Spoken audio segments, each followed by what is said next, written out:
Hola, buenas noches a todos. Bueno, hoy tenemos el gusto de tener con nosotros a Marcelo Barros.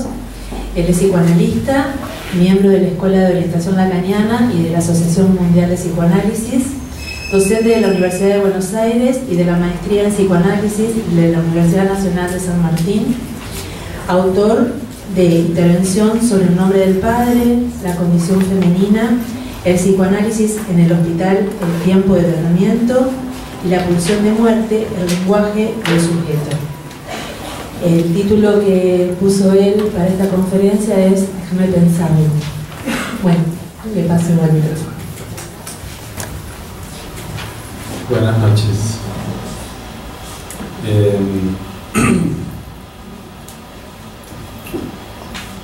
Cuando me pidieron el título de la conferencia, lo primero que se me ocurrió decir fue déjame pensarlo, y después dije déjalo así como está.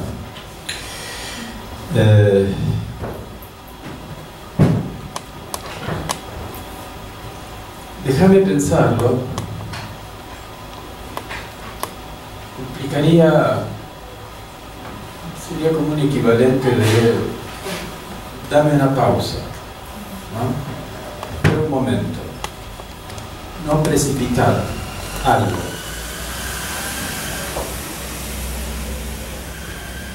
Y esto, aparte de que habría que ver qué quiere decir pensarlo, ya vamos a ir a eso.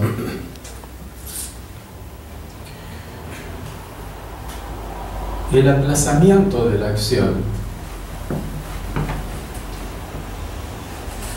es una de las cuestiones que Freud planteaba al inicio de un análisis.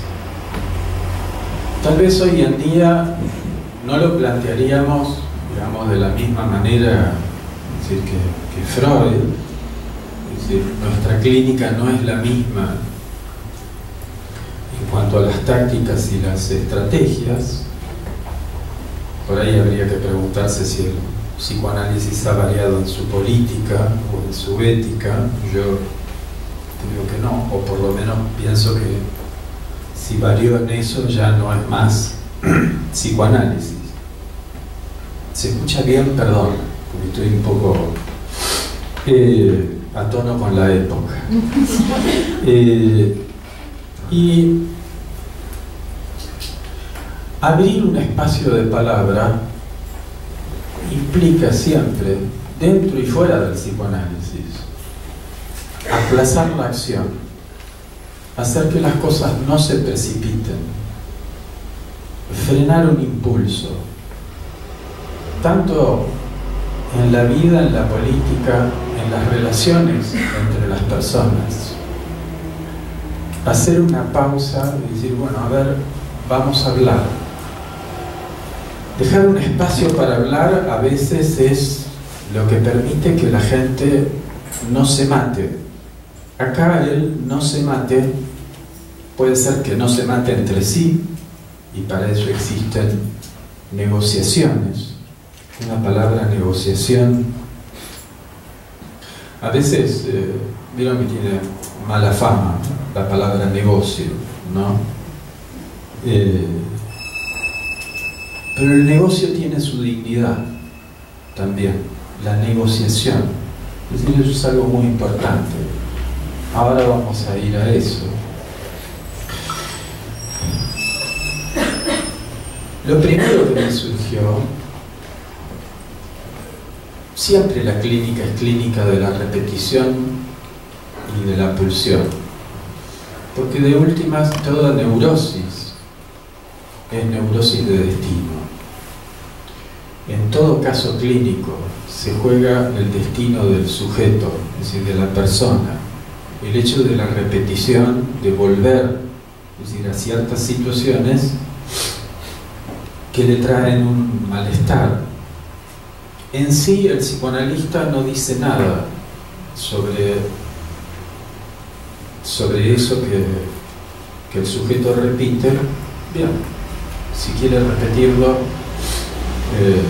en sí no hay nada de malo en ello. Es cuando el sujeto padece de más, es decir, de esa repetición, como dice Lacan en el Seminario 11, ese de más es lo que justifica nuestra intervención, porque de algún modo somos llamados allí. Y en la clínica de la urgencia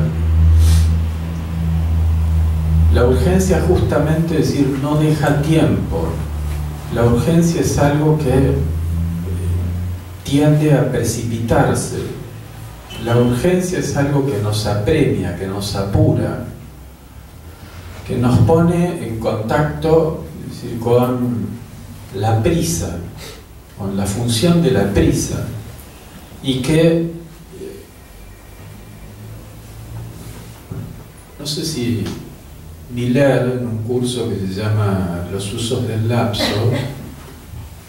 que es un curso sobre ese escrito, el tiempo lógico, ¿no?, de Lacan, que es un escrito que es una pesadilla, pero que es muy interesante y que Miller lo desglosa bastante bien. Habla de es decir, el objeto A como aquello que nos apremia, que nos apura, que matematiza, es decir, la función de la prisa, de esa prisa angustiada. Además, porque la angustia es algo muy ligado a la variable del tiempo, la variable temporal. Y a veces uno se encuentra con la pulsión en un sentido quizá más, el sentido tal vez más salvaje, es en la clínica de la urgencia, cuando el sujeto se ve compelido a pasar al acto, que ese pasaje al acto puede ser no necesariamente de matarse a sí mismo, pero donde con mucha frecuencia, es decir, ese pasaje al acto es el pasaje al acto suicida, o el impulso, es decir, a eso. A veces hay motivaciones, el sujeto aduce motivos de por qué quisiera hacerlo, por qué siente que su vida, es decir, no tiene sentido, porque ha perdido ciertos amores que lo amarraban a la vida. Amores pueden ser personas, puede ser trabajo, pueden ser, uno hace pareja con muchas cosas. A veces porque siente que va a tener que afrontar cosas que no soporta tener que afrontar, y entonces piensa la muerte como una huida o una solución extrema.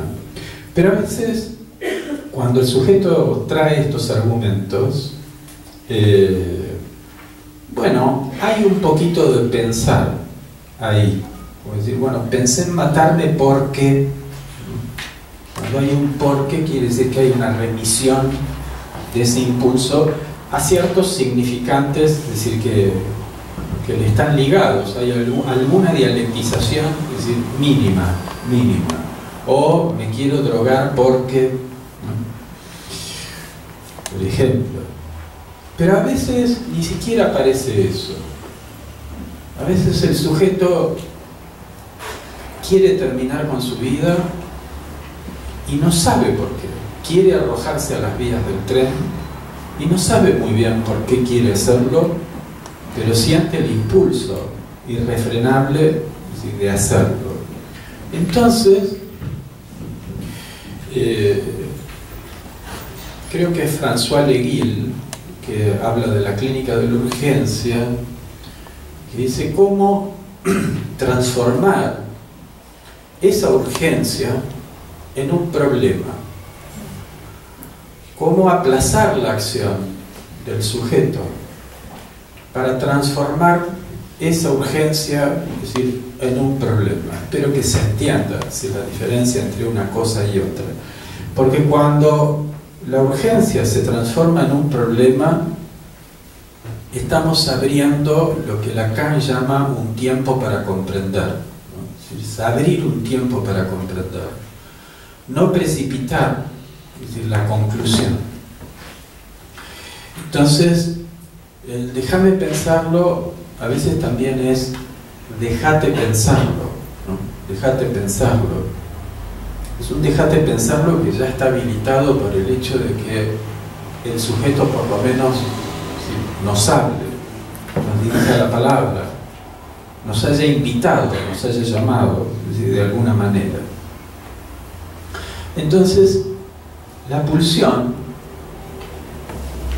si uno tuviera que... la pulsión, por supuesto, como Freud dice, es nuestra mitología, es un concepto, pero es algo que uno puede observar. Es decir, en la clínica hay un esquema que da Miller que es muy sencillo y que es orientador. Miller dice, cuando tenemos en la clínica una demanda que es interpretable, o un fragmento de discurso que es interpretable, interpretable quiere decir que puede ser remitido a alguna otra cosa, ¿no? Como decir, esto que usted está diciendo, o esto que usted está pidiendo, o esto que usted quiere hacer, tiene que ver con esto otro, en realidad apunta a algo más allá de lo que usted quiere hacer. Pero hay veces que el sujeto quiere hacer algo, es decir, me quiero matar, o me quiero drogar, o le quiero pegar a mi mujer, es decir, lo que sea, y es sin por qué, sin razones, y donde eso no remite a nada.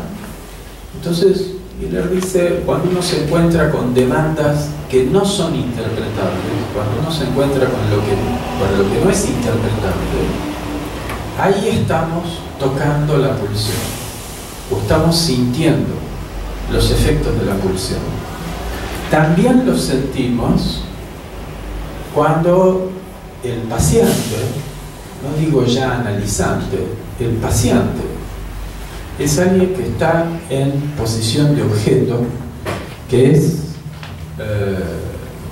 como lo describía muy bien un viejo trabajo de Diana Rabinovich sobre clínica de las impulsiones. No sé si se consigue ese trabajo, pero era muy bueno, donde el sujeto de la experiencia analítica es un sujeto. El sujeto no es el sujeto de la psicología general, sino que el sujeto de la experiencia analítica es ese sujeto capaz de entrar en transferencia, de desarrollar una pregunta, ¿no? Es decir, de asociar, que está abierto, es decir, a la transferencia y a la interpretación. Es decir, que es un sujeto que experimenta, es decir, su división subjetiva. Pero es decir, el paciente en posición de objeto es un paciente, es decir, que no se instituye o no se constituye como sujeto de la experiencia analítica, y que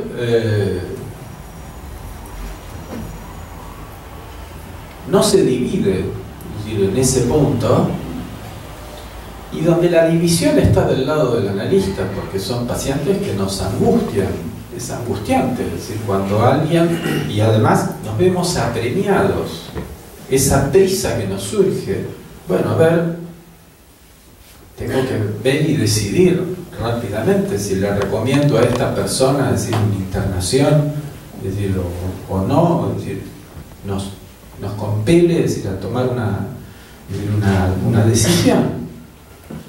Entonces hay un apremio, son pacientes que nos apremian, ¿no? Pacientes que están en posición de objeto, dice Diana Rabinovich, estos pacientes, es decir, que incurren en impulsiones. La impulsión puede ser, es decir, todo esto que mencioné, es decir, también la bulimia, la anorexia.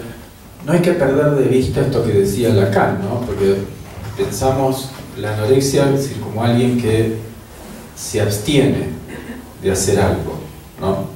Como alguien que no come, y Lacan decía, es decir, el sujeto anoréxico es un sujeto, es decir, que come nada, que se da atracones de nada, que tiene impulsiones de comer nada, es decir, de comerse toda la nada, es decir, del mundo, del mismo modo, es decir, que el bulímico apunta a lo que aparentemente decir sería lo contrario.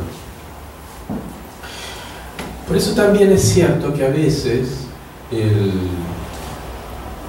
el no hacer, el aplazar la acción, tiene un valor de acto, puede tener un valor de acto, ¿sí? No siempre, pero a veces que alguien se abstenga en un momento de su vida de lo que nunca se abstuvo, eso puede llegar a ser un acto que tenga valor de acontecimiento, y uno escucha esto en la clínica, pequeñas cosas, sin ir a cosas tan dramáticas, es decir, como la adicción, la bulimia, la anorexia. Es decir, cuando alguien pudo decir, bueno, esta vez me frené, ¿no? Esta vez me frené. Porque de última es un poco el efecto terapéutico del análisis. No elimina el circuito de la pulsión, no lo elimina, pero a veces uno va viendo que ese circuito de la pulsión se va haciendo más corto, más breve, va teniendo menos intensidad o menos captura sobre el sujeto. A veces el sujeto va dándose cuenta, es decir, hacia dónde va, que ya se va precipitando hacia una determinada dirección y dice, bueno, pero esta vez me frené y pude hablar, pude sostener una charla. El apremio es un término que está en Freud como apremio de la vida. Si leyeron el proyecto, el Not des Lebens, el apremio de la vida como aquello que retiene al sujeto, en la vida, porque esto es lo paradójico, yo no lo puedo desarrollar acá, pero Freud en principio piensa un aparato psíquico, es decir, de un sujeto, un aparato psíquico que impulsa al sujeto hacia la muerte. La primera tendencia del sujeto, es decir, es a morir. Si no hay algo que frene, que aplace, es decir, algo que haga fuerza en contra, el sujeto se abandona, es decir, hacia la disolución. Esto es lo que después Freud va a teorizar como pulsión de muerte, y que podríamos pensar, es decir, como goce, como la facilidad del goce, porque en el goce siempre hay una facilidad, es como ir hacia ahí sin mayor resistencia. Mientras que la vida, esta es una definición que da Lacan de Bichat en el Seminario 17, dice, la vida es el conjunto de fuerzas que resisten a la muerte, ¿no? Que resisten a la muerte, aplazan ese tiempo, tomemos la muerte acá, es decir, como en un sentido metafórico. El otro día yo asocio un poco libremente, leía un libro de Elías Canetti, que no está traducido lamentablemente, que se llama El libro contra la muerte, ¿no? Un título muy interesante, El libro contra la muerte. Son aforismos, y entonces tiene uno que dice,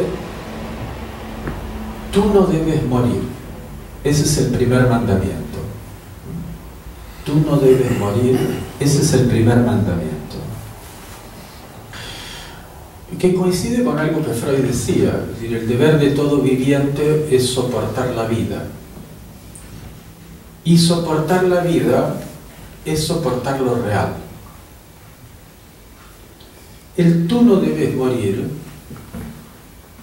es el primer mandamiento, efectivamente es el primer mandamiento, y ese apremio de la vida es un apremio, pero que no apura, al contrario, es más bien un llamado, quédate acá, no te vayas, quédate acá. Eso es un llamado, es decir, del otro, del deseo del otro, es el primer mandamiento, es lo que anuda al sujeto, es decir, a la vida, y tendríamos que pensar la relación entre esto y el deseo del analista, o la noción de deseo del analista, que en general esto era algo muy trabajado sí, por los kleinianos, por los freudianos, la cuestión del analista y el lugar materno, sí, eso se abandonó, pero está presente en la obra de Lacan. Lo digo como un comentario en la conferencia en Ginebra sobre el síntoma, al final cuando le preguntan sobre las mujeres analistas y qué sé yo, y él dice, bueno, las mujeres como analistas se manejan muy bien en el terreno del análisis, y tiene una frase que llama la atención, dice, ellas tienen una comprensión muy certera de lo que es el bebé en el hombre, ¿no? Esa mención, es decir, es curiosa allí. Ciertamente, ante la repetición y ante la pulsión,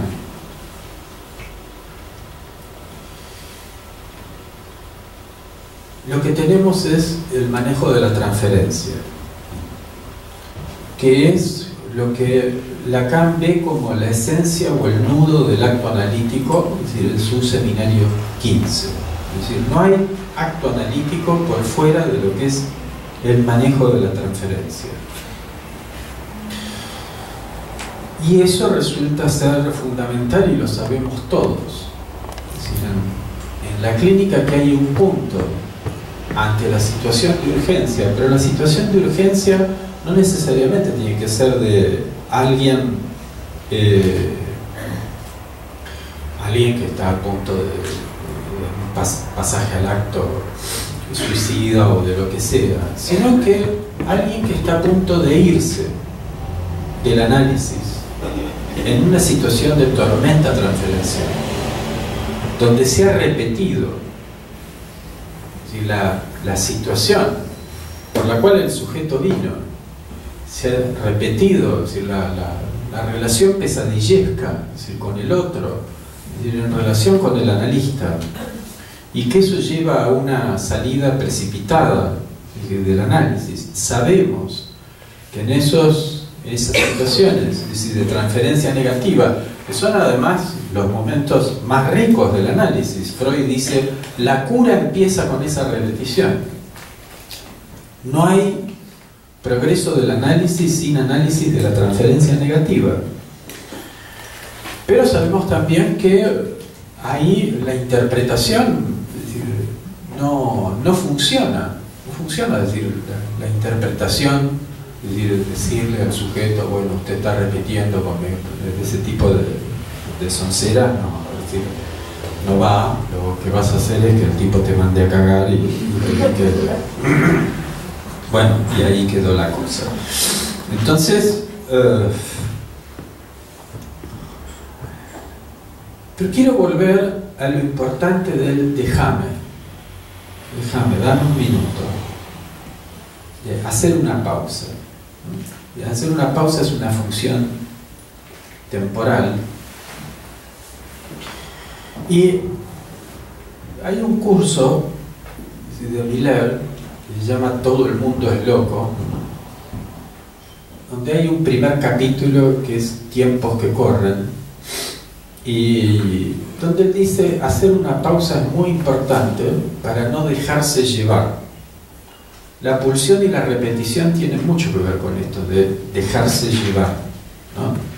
Dejarse llevar. Es dejarse llevar, si quiero ser freudiano, es por vías facilitadas, es decir, de representaciones, o sea, de facilitaciones. Pongamos, no sé, te doy un ejemplo. Si una chica dice, y mi destino es ser la, no sé, pongamos, es ser la chica de los jueves, ¿no? Ser la chica del día de trampa. Yo siempre soy la del día de trampa, ¿no? Si yo digo eso, es decir, la chica dice eso, porque siempre está, es decir, con un hombre casado que tiene novia, o qué sé yo, siempre está en el lugar de la otra, y eso se repite, es con lo que se encuentra siempre. Uno puede decir, bueno, hay un circuito significante que siempre la lleva a ese lugar. Eso es lo que no cesa de escribirse. Lo que no cesa de escribirse. Siempre se escribe que ella es la chica de los jueves. El tema es que esa repetición siempre dibuja el acto que no se escribe. Es decir, ella es la chica de los jueves para no ser la del sábado o la del domingo. Para evitar, justamente, en toda repetición hay una evitación. Y esto es un punto importante en la dirección de la cura, ver qué es lo que la repetición falla, evita, sortea. Porque de última es la función de la repetición, del goce que hay en la repetición, de la satisfacción pulsional que hay en la repetición. Ese es el beneficio primario de la enfermedad, que para Freud es evitar el desarrollo de la angustia. Es decir, que el sujeto repite ese circuito, y en el cual dibuja, con el no cesa de escribirse, dibuja lo que no cesa de no escribirse. ¿Sí? Lo que no cesa de no escribirse es, bueno, está conmigo el fin de semana, ¿no? O estoy yo en esta escena. Hay una escena en la cual, es decir, el sujeto ahí, es decir, no se puede ubicar. Ahora, esto es precipitarse. Siempre la repetición precipita al sujeto, es decir, en un destino. O tiene, si me permiten, hay una gramática coercitiva que une directamente, es decir, un significante con otro, es decir, o una escena con otra, es decir, que rápidamente, es decir, se pasa de una cosa a otra. En la sugestión pasa esto, cuando comprendemos muy rápidamente, cuando decimos, si A, entonces B, ¿no? O, no sé, por ejemplo, sin hablar, si es K, entonces es esto otro. O si es no K, entonces es esto otro, ¿no? Es decir, cuando uno está tomado, es decir, por cierto imaginario inercial, que lleva a concluir precipitadamente, cosa que puede pasar a todos y que puede pasarle al analista también, de comprender, es decir, muy rápidamente y de no tomarse el tiempo, la pausa, hacer valer, es decir, el intervalo que hay entre un significante y otro, esperar para no concluir precipitadamente. ¿Se entiende esto? ¿Sí? Ahora, no hacer una pausa es dejarse llevar, y esto es la esencia, es decir, de la sugestión. La esencia de la sugestión sería, bueno, no sé, si lo dijo el líder político, si lo dijo el líder religioso, si lo dijo mi papá, si lo dijo mi mamá, es decir, bueno, esto es verdadero, ¿no? Concluyo, ¿sí? O si lo dijo Miller, o si lo dijo Lacan, o si lo dijo Freud, es decir, bueno, le creo, concluyo, es verdadero.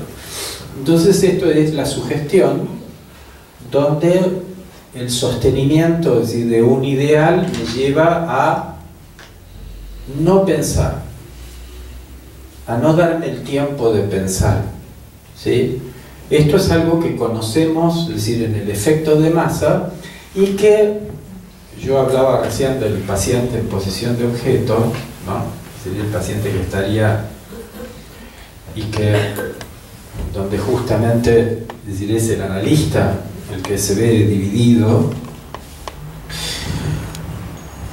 Pero ustedes van a ver, si leen Introducción al Narcisismo, cuando Freud habla de las posiciones narcisistas del sujeto, van a ver que lo que Freud llama una posición narcisista de un sujeto es la posición de alguien que está en posición de objeto A, digo, en posición de objeto. Porque de últimas lo que Freud nos plantea, el narcisismo es uno de los nombres del goce en Freud.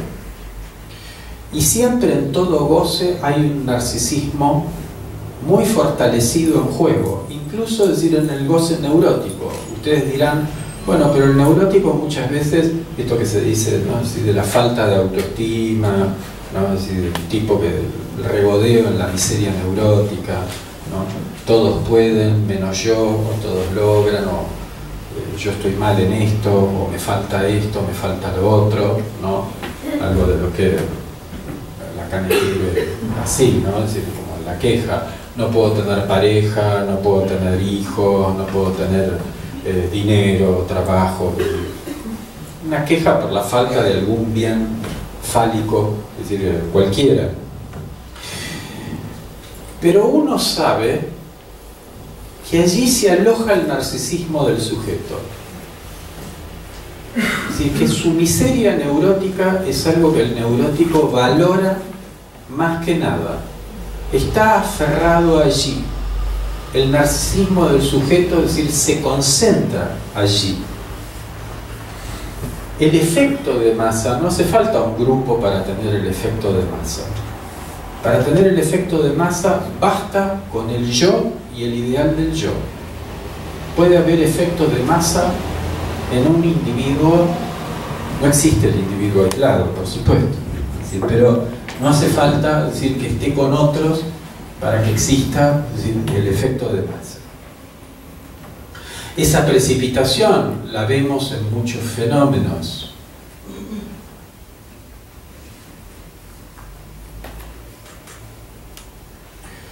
Fenómenos de locuras de masas o fenómenos de locura individual, donde el sujeto, es decir, obedece y se deja llevar por el mandato del otro. Ese mandato del otro puede ser el mandato del super-yo.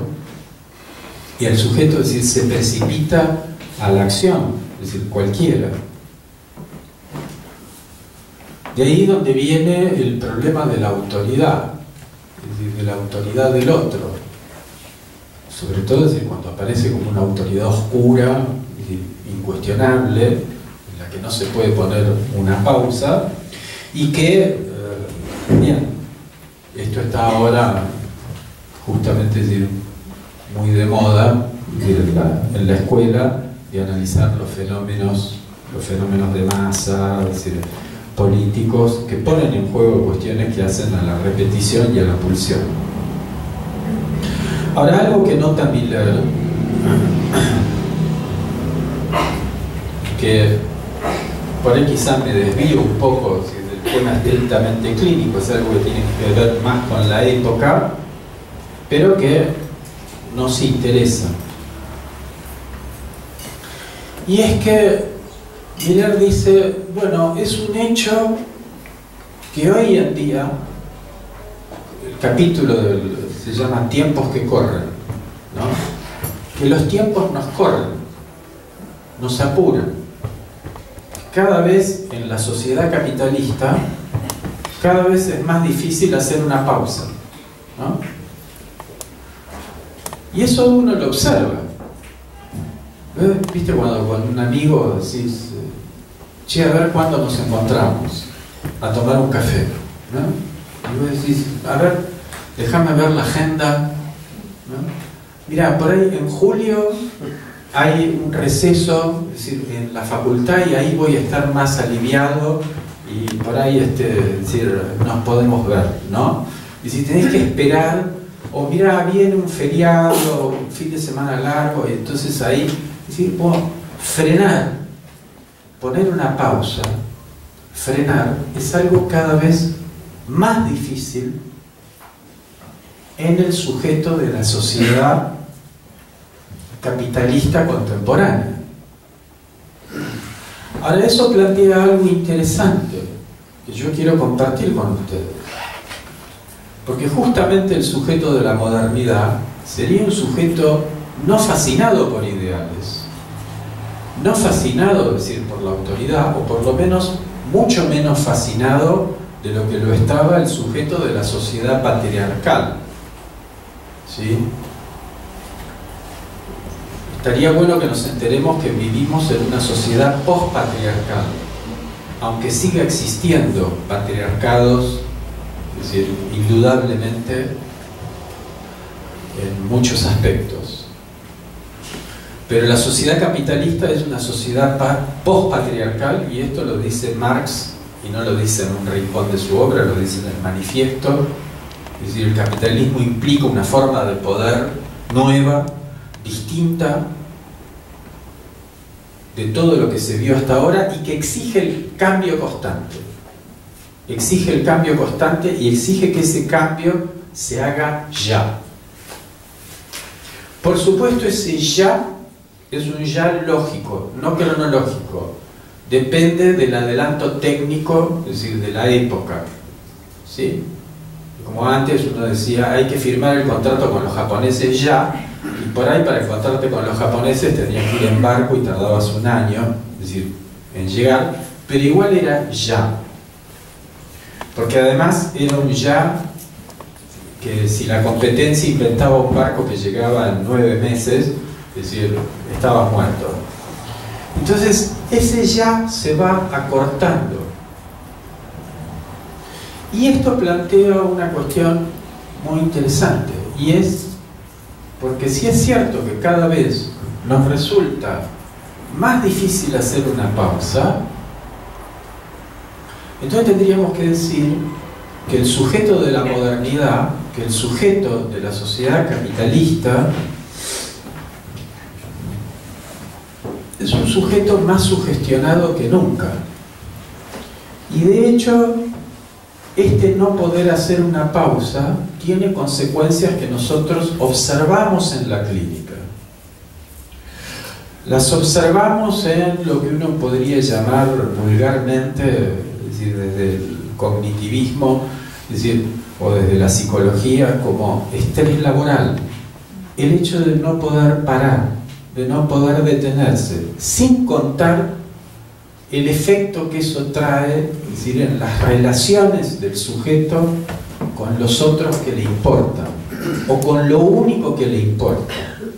Es decir, esa distracción, esa función de señuelo, de adormecimiento que tiene el goce en el sujeto, la pulsión es esencialmente conservadora, dice Freud.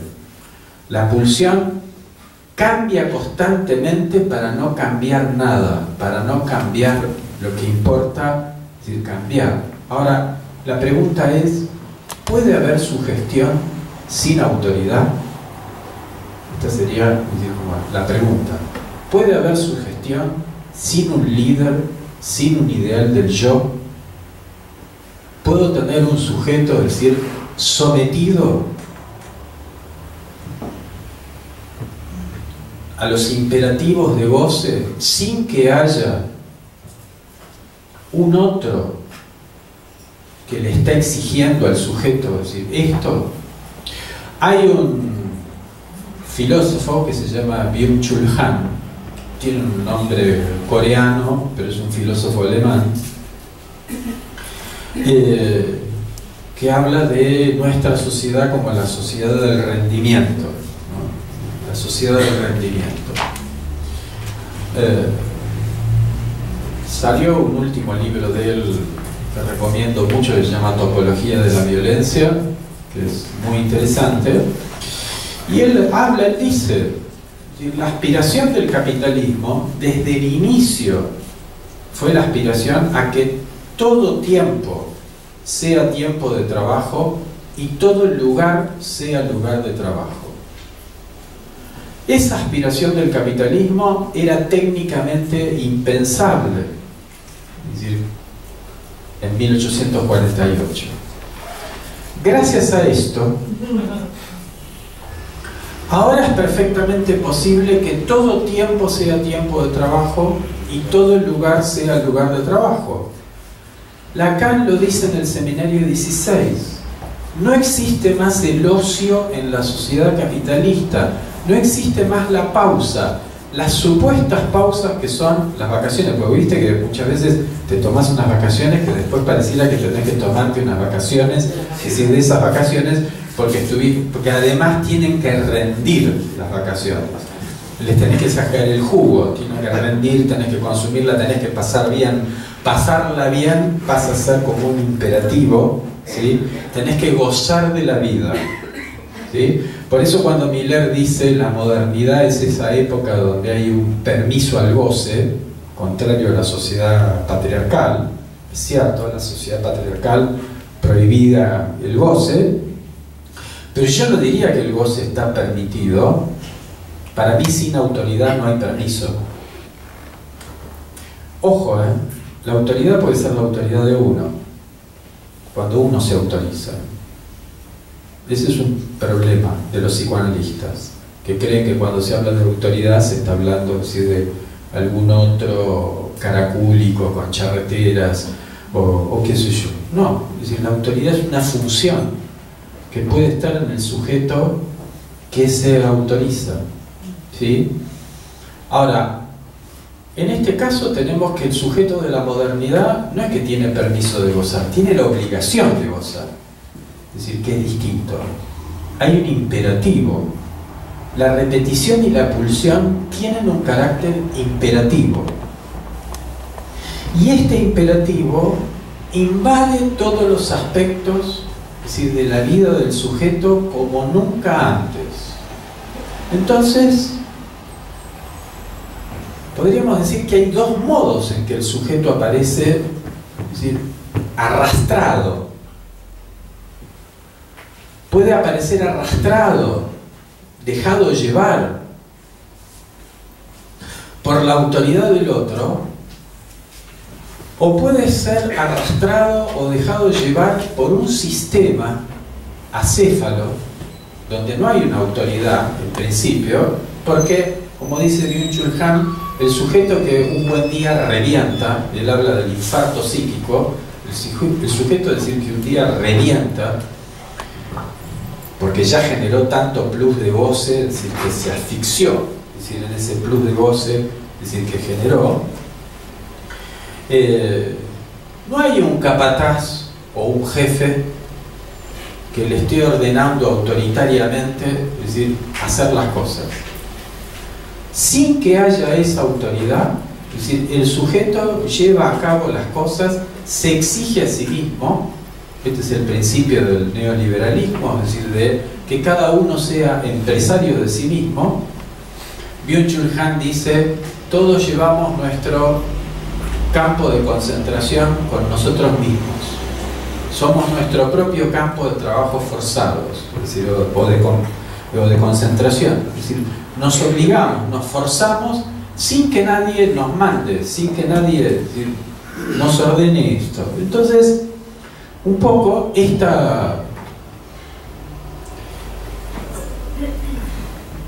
quizá en el psicoanálisis tenemos más claro lo que Freud desarrolló en psicología de las masas y análisis del yo, es decir, de la sugestión autoritaria, la sugestión, es decir, por fascinación, es decir, con el discurso, la palabra del ideal.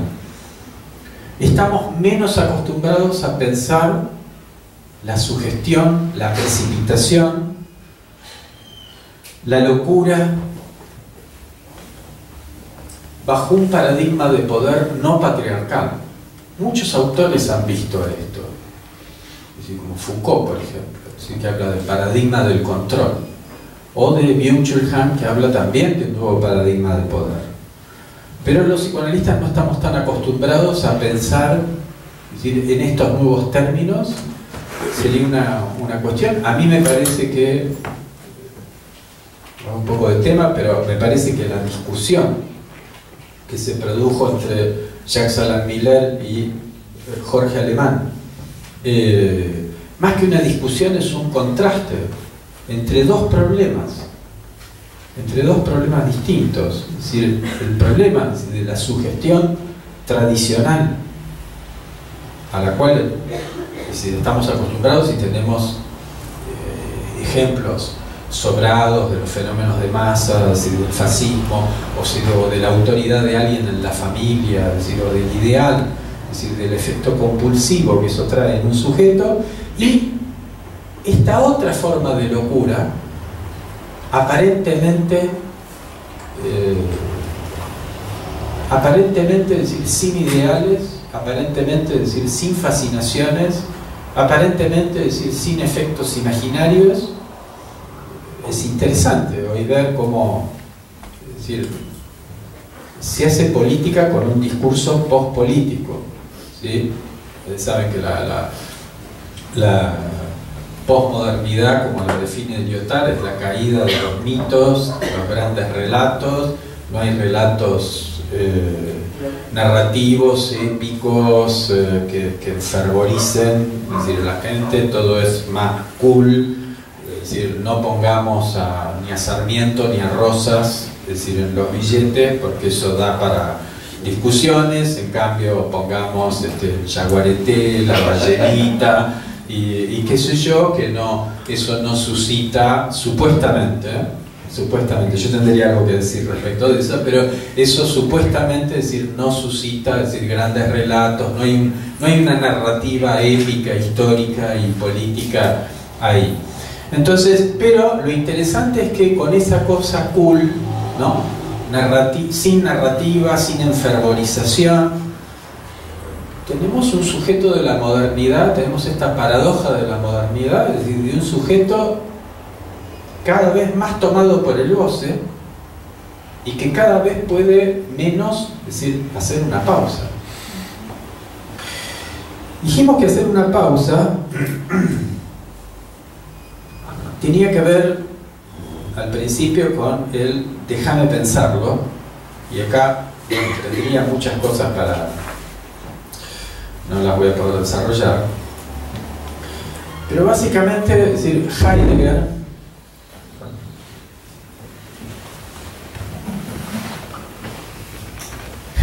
dice que nuestra época no piensa. Dice que esto es una paradoja porque evidentemente el desarrollo sin precedentes de la tecnología, de la ciencia, nunca se ha planificado tanto así como ahora. Todo tiende a estar planificado, regulado, protocolizado, controlado. Todo tiende a eso que Lacan llamaba orden de hierro. Pero Heidegger tiene una conferencia que se llama ¿Qué quiere decir pensar? Y que nos interesa porque es lo que expone Lacan en el seminario 14, La lógica del fantasma, como la oposición que habría entre el goce y el pensar. Allí donde gozo, no pienso. Y allí donde pienso, no gozo. El pensar es justamente ese pensar que Lacan toma de Heidegger, que no es un pensar calculador, porque en el pensar calculador es cuando yo tengo como una especie de programa ya establecido, ¿no? Yo tengo un programa, como un programa informático, donde si yo desencadené esto, inexorablemente viene esto, y esto, y esto, y esto, ¿sí? Y todo esto constituye como una especie de holofrase. No sé si tienen esa noción, que Lacan trabaja en varios lados. A ver, vamos a ejemplificarla. Yo hablé del suicidio. Hay un poema de Borges que se llama El suicida.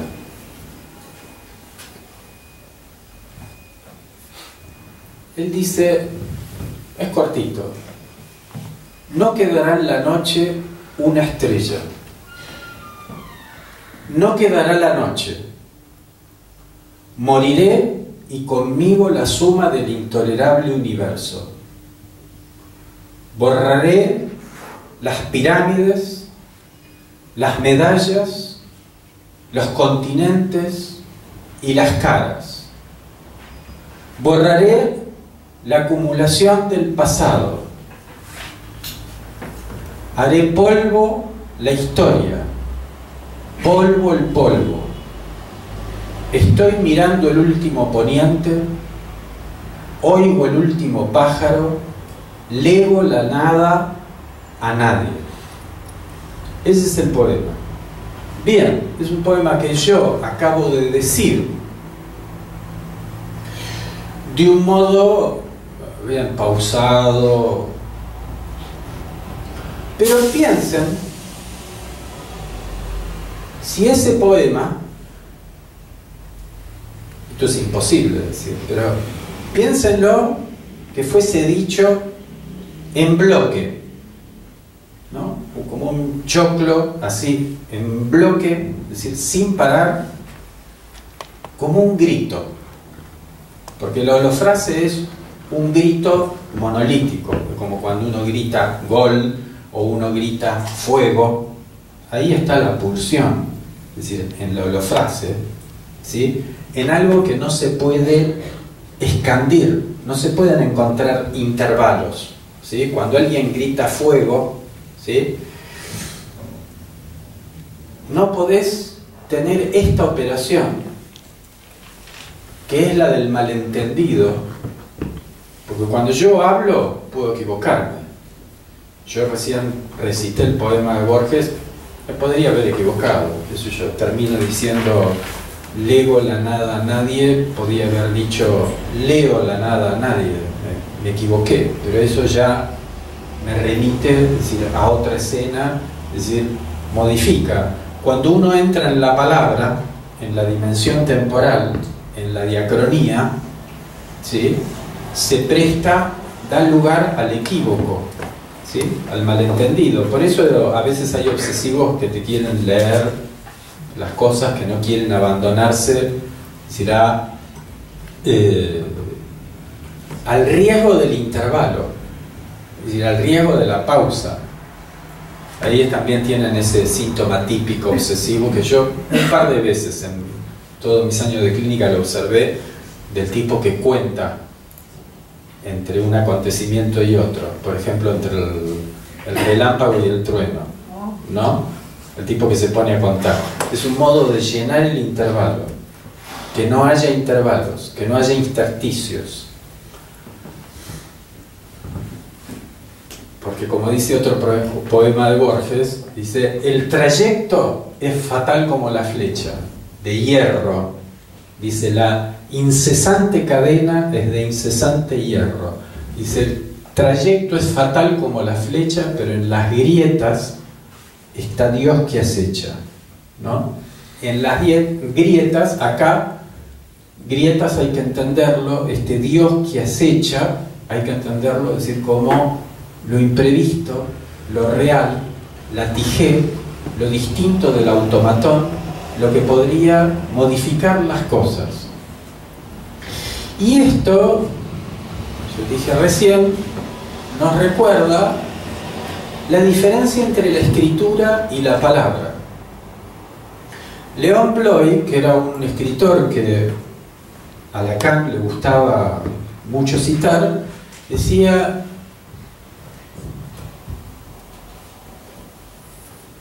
la escritura es fatal. ¿Vieron lo de fatalidad? Fatalidad viene de fatum, que quiere decir lo dicho, pero es un dicho que ha quedado escrito. Está escrito que este es tu destino, que tenés que pasar por acá. Está escrito que tenés que padecer estas marcas que te vienen del otro. La escritura, dice León Bloy, no conoce, es inexorable, mientras que la palabra es misericordiosa. Cuando entramos en la dimensión de la palabra, hay alguna oportunidad de que las cosas cambien. La escritura tiene el peso de lo real como de algo inmodificable. Una cosa es este poema de Borges dicho en una diacronía de palabras, otra cosa es verlo escrito, porque si está escrito, está bien. Yo cuando está escrito y lo leo, leerlo, aunque sea en voz baja, es hacerlo pasar a la diacronía, ¿no? Es decir, yo lo voy leyendo. Pero si el poema está acá, no puede decir, todas las letras, todas las palabras están al mismo tiempo, hay una sincronía, es decir, de lo escrito es sincrónico, está todo al mismo tiempo, y no hay un orden, una sucesión, y por ahí tampoco hay malentendido, tampoco hay equívoco. Porque el equívoco, el malentendido, es la única forma de zafar del propio destino. Lograr el equívoco, lograr el malentendido, lograr que un sujeto interprete mal el mandato que lo habita, allí está la posibilidad de rescate para el sujeto respecto de un imperativo que lo ahoga. Bueno, espero no haber sido muy abstruso, tengo muchas más cosas para decir, pero yo voy a dejar acá por si quieren plantear alguna pregunta.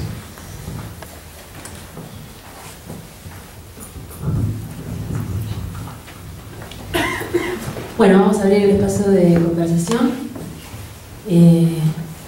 Como siempre, Marcelo cada vez que viene nos trae su poesía y nos hace pensar. Espero que nos haga pensar. Este es un espacio para poder armar algo de esto. ¿Alguien quiere comenzar con una pregunta?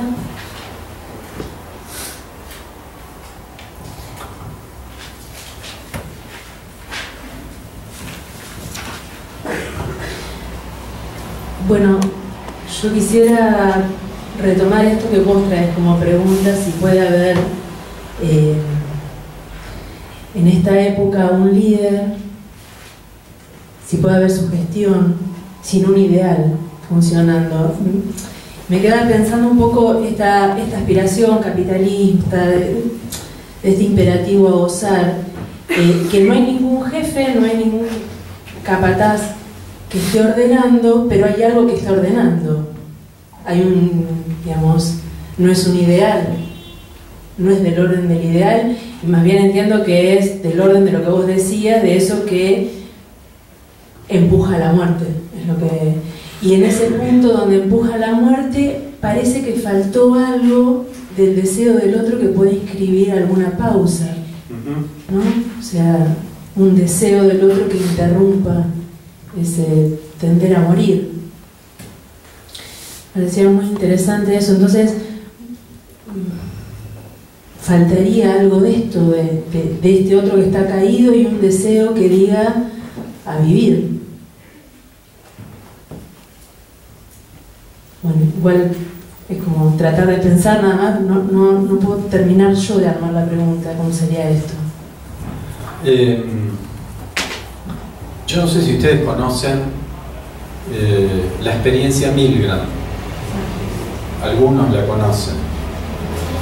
Que es la experiencia de obediencia a órdenes criminales. Que Milgram lo pensó como experiencia de obediencia a la autoridad. Soy muy breve, ¿no? Hizo esto con gente común, con gente de la universidad y qué sé yo, que tenían que les armaron un cuento y entonces tenían que darle descargas eléctricas a una persona que estaba en la habitación de al lado. Por supuesto todo era falso, pero le hacían al sujeto aumentar las descargas eléctricas y qué sé yo, y bien, la mayoría de la gente mandó, es decir, mandó descargas que podían haber matado a una persona si hubieran sido reales. Ahí, esa experiencia, hay que pensar, porque uno dice, bueno, ahí no había ningún partido político, ahí no había la patria, ahí no había un líder amado o temido, ¿no? no era que esa gente estaba dentro de un ejército donde vos sabés que no podés hacerte el loco y no podés no obedecer, o que no obedecer si te trae consecuencias serias, sino que acá era una supuesta investigación científica. Entonces uno dice, ¿qué? Y entonces, ¿cómo es que esta gente obedeció a órdenes criminales? Porque es distinto, es decir, la obediencia a órdenes criminales, es decir, el Führer manda matar a los judíos, entonces vamos. Es decir, acá no había ningún Führer, no había ningún ideal en juego, no había la patria, no había la humanidad, no había esto. Es decir, ¿qué llevó a la gente a esta cuestión? Y Lacan tiene, sobre el final del Seminario de la Ética, tiene una frase que es para pensar. Creo que estamos en pañales con esto, que dice: habría que traducir el lenguaje del imperativo categórico kantiano, habría que traducirlo al lenguaje de la automatización. Faltó que dijese la informática, pero no podría decirlo porque era 1958, por ahí. Dice: actúa de tal modo que tu acción pueda ser programada. Ese es el imperativo categórico moderno para Lacan, el que rige para nosotros. Actúa de tal modo que tu acción pueda ser programada. La hiperprotocolización, el hipercontrol, la hiperregulación, ¿sí?, de nuestra vida en todos los aspectos. Eso es el imperio de la pulsión. Por más complejo que sea el aparato o el protocolo que seguimos, si no podemos hacer una excepción, poner una pausa, parar el procedimiento, porque es como, ¿viste? Cuando iniciás un procedimiento, una vez que se desencadenó, es decir, no lo podés, no lo podés frenar. Lo frase es eso. Una vez que vos desencadenaste, es como cuando iniciaste un programa, es decir, en la computadora está bien, vos podés cancelar, ¿no? Si te da la opción, es decir, de cancelar. Pero imagínate un programa que puede ser muy complejo, pero por más complejo que sea, por más elementos que tenga, miles de elementos, si funciona holofrásicamente, como una descarga incontenible que vos no podés frenar, ¿sí?, entonces ahí vos tenés la estructura de la gramática pulsional. De algo que una vez que se desencadena y se desencadena tal cual, es decir, y no se puede frenar, y uno no puede pensar allí. Uno no puede obrar lo que Heidegger llama la Gelassenheit. La Gelassenheit sería el desapego, la distancia, la serenidad. Agarrar y decir, bueno, porque Heidegger no dice que prescindamos de estos aparatitos. Lo que Heidegger dice es, bueno, pero ¿puedo usarlo, este aparatito? ¿Puedo alguna vez apagarlo? ¿Puedo alguna vez no estar mirando? Porque obvio, es decir, que el aparatito te causa algo. Una vez que lo tenés, te empiezan a dar ganas de franelearlo, de toquetearlo, y hay una cosa, es decir, pulsional masturbatoria. Yo el otro día pasé por... Pero esto no es una cuestión, dice, oh, viejo de mierda, nostálgico, es decir, de las épocas, no sé, del gofio, qué sé yo. Es decir, esto no es eso. Es decir, no se trata de eso. Pero hace poco hubo en la escuela una jornada con el título Hiperconectados. Es fantástica la época que vivimos. Es fantástico lo que ofrece la tecnología. Ahora la cuestión es si lo podemos usar o no. Porque el hecho de que estemos pajeándonos con esto todo el tiempo no quiere decir, justamente eso es un no uso. Un no uso. Eso es la frase. Y eso, el otro día yo pasaba y veía en un bar una mesa donde había 7 personas, Los 7 estaban mirando el aparatito y sin hablarse entre sí, ¿no? Entonces, el hecho de que vos tengas que precipitarte, es decir, sobre el gadget, que vos no puedas tomar una pausa, pero además una pausa, es decir, para escuchar al otro. Eso es lo mismo que cuando alguien decide, un analista, por ejemplo, pero también puede pasar fuera del análisis. ¿Viste cuando alguien rompe el protocolo, hace una excepción para escucharte? Para alguien que está mal, para alguien que está haciendo quilombo. ¿Viste cuando alguien hace una excepción o rompe el automatón? Es decir, cuando el analista hace algo que sale por fuera del encuadre. Cuando el analista, es decir, no sigue el protocolo. Porque justamente, ni siquiera el protocolo de la interpretación, es decir, de interpretar. Hay un punto, es decir, donde el deseo del analista contraría la inercia del propio dispositivo. Y cuando el analista toma una decisión de contrariar el propio dispositivo, es decir, en algún punto, no se trata de decir de hacer cualquier cosa. Por ejemplo, lo que Lacan llama una vacilación calculada de la neutralidad, ¿no? Y eso es muy valorado. Eso alivia mucho. Eso alivia mucho al sujeto. Eso da lugar, eso aloja. Cuando uno puede permitir o abrir, es decir, ese espacio de pausa. Habría, por algo, bueno, hay un dispositivo clínico de la escuela que se llama pausa. Por algo se llama pausa. Ya el hecho de, es decir, de ir a un analista, ya el psicoanálisis mismo, es decir, como práctica, es algo que va totalmente en contra de la época. Es decir, que una persona se detenga, que haga una pausa, es decir, en su día, que dedique por lo menos un momento de su semana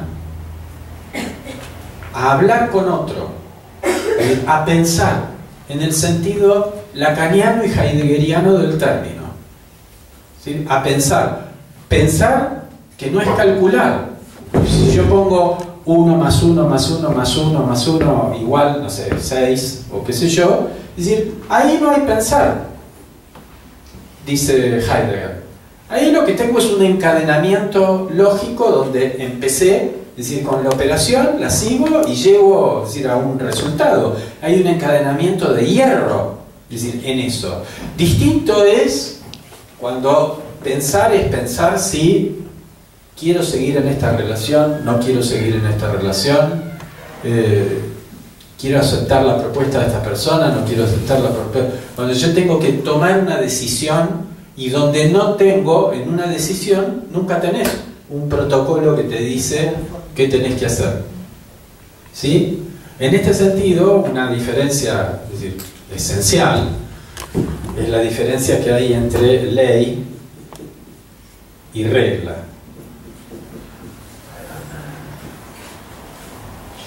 Esto llevaría mucho tiempo. No la inventó Lacan esta diferencia. Esta es la misma diferencia que hay entre el derecho. El derecho son las reglas escritas. ¿Sí? La ley es la justicia. Pero la ley es un acto de alguien que falla, que toma una decisión. Las reglas no deciden nada, se aplican. ¿Sí? Y los romanos decían, cuando todo es conforme al derecho, en la sociedad ya no queda justicia. El máximo derecho es la máxima injusticia, decían los romanos. Summum ius summa injuria. El máximo derecho es la máxima injusticia. Ellos anticipaban el orden de hierro. Cuando solo hay normas, normativas, protocolos, reglas, que se cumplen automáticamente. Hay montones de ejemplos de Freud en esto, de metáforas jurídicas de cómo funciona la pulsión. Y cuando se cumple así, el procedimiento se tiene que cumplir, y la pulsión es esto, el procedimiento se tiene que cumplir. cuando hay esto, es decir, no hay ley, no hay alguien que haga una excepción, no hay alguien que diga, bueno, pará, no hay alguien que diga, bueno, a ver, vamos a ver, ¿sí? No hay alguien que ponga, es decir, un freno, es decir, a esto. La dimensión de la ley es totalmente distinta, es decir, de la dimensión de la regla. Y es totalmente distinta y nos lleva también a un planteo, es decir, de si la ley es algo autoritario o no. Es una cuestión, es decir, para discutir compleja, no es este el momento. Pero obviamente cuando yo decido hacer lugar a lo que generalmente por el protocolo no se hace lugar o no tiene lugar, es decir, eso tiene un gran valor a nivel subjetivo, pero en todos los órdenes, no solamente decir en el orden de la sesión analítica.